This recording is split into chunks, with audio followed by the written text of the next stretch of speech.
Hello everybody, welcome back. It is Tuesday, the 22nd of January. I am on the promenade just past Central Pier, just past the lifeboat house, facing the tower, walking towards North Pier, as you can see. This is supposedly during Storm Joshua. It's supposed to be hitting land round about now. I mean, you won't get to see this video on the 22nd. I'll probably upload this one on the 23rd. But I think this is supposedly when the storm is actually blowing in. Personally, flipping bollocks, I just walked through a soggy wet puddle. Need to watch where I'm going, guys, because my feet, that was grim. Anyway, yeah, Storm Joshua, it's not that big of a storm. I'm going to keep my eyes out now. Look at all this giant puddle here. There's rain. That is this storm. That is the way this storm's going. Just rain, rain, rain, rain, rain. Oh, look, I think metal detector dude has found something. The guy there with the metal detector. Well, the person there with the metal detector. I can't see who it is. And I think they just had a little bit of a dig. So hopefully they found something brilliant. Right, question about metal detectors, right? So I've always fancied buying one and having a go. If you have a metal detector and you're metal detecting on the beach, let's just say you find a diamond ring, you're obligated to hand that in, right? I mean, I would, even if I wasn't obligated, because I wanted to get it back to the owner. If you find, I know if you find like ancient coins and stuff like that, you're not allowed to keep them. They're declared treasure trove or something. I'm not entirely sure of the law, but I know if you find, like, say, Roman or Viking coins, you've got to report them and hand them in. I think you get paid a good amount for doing that. They don't just take them off you. But I do confess I actually don't know the law. Obviously, I'm not a lawyer, I'm just a person who clearly doesn't know the law. But if you find something like a diamond ring, are you obligated to hand it in, or is it yours? I mean, is it just a moral thing or not, or is it actual law? I have no idea. So if you know, just feel free to chirp in the comments.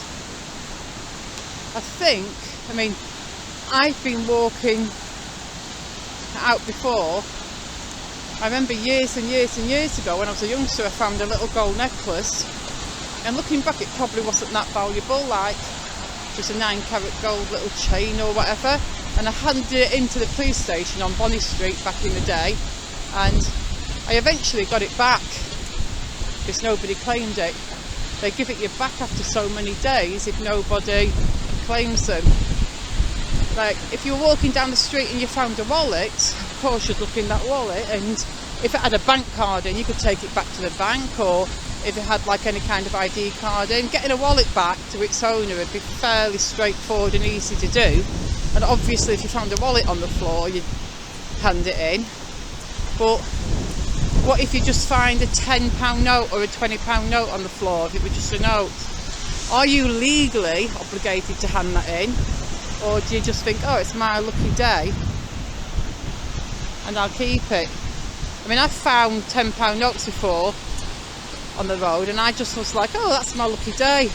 But I've also lost £10 notes before, especially these new notes that slip out of your pocket easily enough, and I just thought, oh damn it, I lost that tenner out of my pocket. And I didn't think for a second that I would ever get it back. But if it was, say, a big bundle of notes wrapped up in a money clip, I'd definitely hand it in. And obviously, absolutely anything, bag, wallet, anything with somebody's name on, of course, I'd hand it in. But as far as the law goes, are you obligated to hand anything in if you find it on the streets? Anything of any monetary value? I mean, the law's not going to come after you if you find like a £5 note or a £2 coin and keep it, I'm sure. But I'm just asking is if you're just taking morals out of the equation and applying the law, what are you obligated to do? Because for me, if it was like just a few pound coins or a 5 or a tenner or even a 20 spot, I'd probably keep it. But if it was more than that, say in a little bundle, I'd definitely hand it in. And if it was a bag or a wallet, I'd hand it in. It'd be like if I found a phone on the floor, I'd do everything I could to get it back to the owner. I mean, I found several phones anyway, and every single phone that I've found, I've managed to get back to the owner.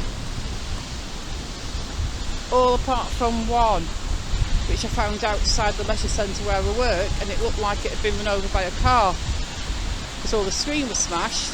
And when I picked it up, it was ringing and buzzing in my hand, so somebody was clearly trying to phone it, but I couldn't answer it because the screen was smushed. It was really frustrating, so I did the only thing I could think of.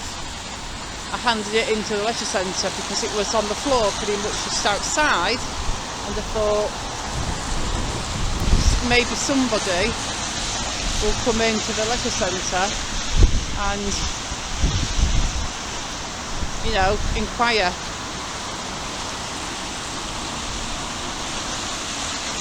But anyway, I don't know. I'm just kind of rambling on as I walk.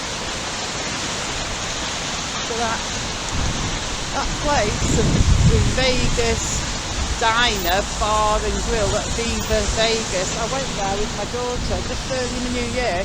We went to see a Steps tribute band. I've probably already told you. It was a flipping brilliant night. What a great place to go. I definitely want to go back there. The atmosphere was brilliant. The place was a lovely place to be in.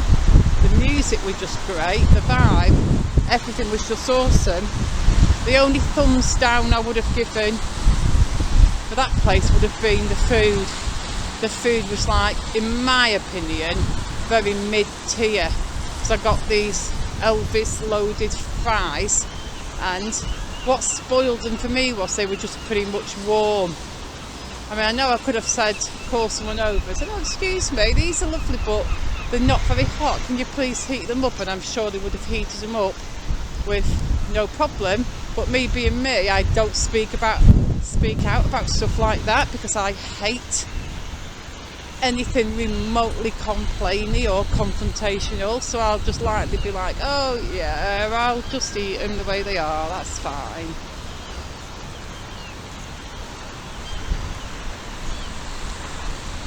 I'm surprised my camera hasn't died. The battery's been flashing on red for ages and it still seems to be going strong. Oh bless, look at those seagulls there. They're clearly youngsters, and look, that's clearly the parent. They're trying to get food off the parent. Look, they're grabbing around the parent's mouth, and the parent's like, guys, aren't you old enough to find your own food? Look, Mama Seagull's just barfed that up for the babies. Oh, she looks a bit thin, bless her. I guess it's harder to find food in the winter, especially when you've got like greedy teenagers that are big enough to find their own food. Yeah, you, find your own food. Wish I had something to give them, but I don't.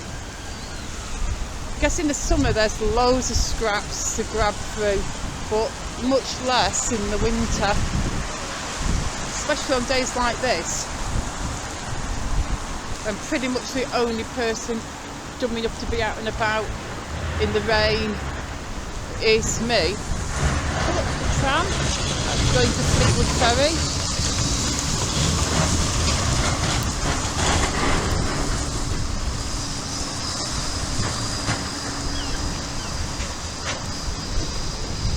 So yeah, there you have it, guys. Storm Joshua vlog. Maybe it'll blow in some more and get a little bit more stormy. because at this moment I don't even think this so-called storm is worthy of its own name. It's a little bit of a damp squib, to be honest. Unless it's going to blow in properly later and be a decent storm. But for now, as I stand outside this beautiful facade of North Pier, which we all know is the best out of 3 piers. I mean, that's the obvious, definite truth. North Pier is the best. I'm going to stand here and bid you guys goodbye, and I shall see you all very soon in the next video. See you soon.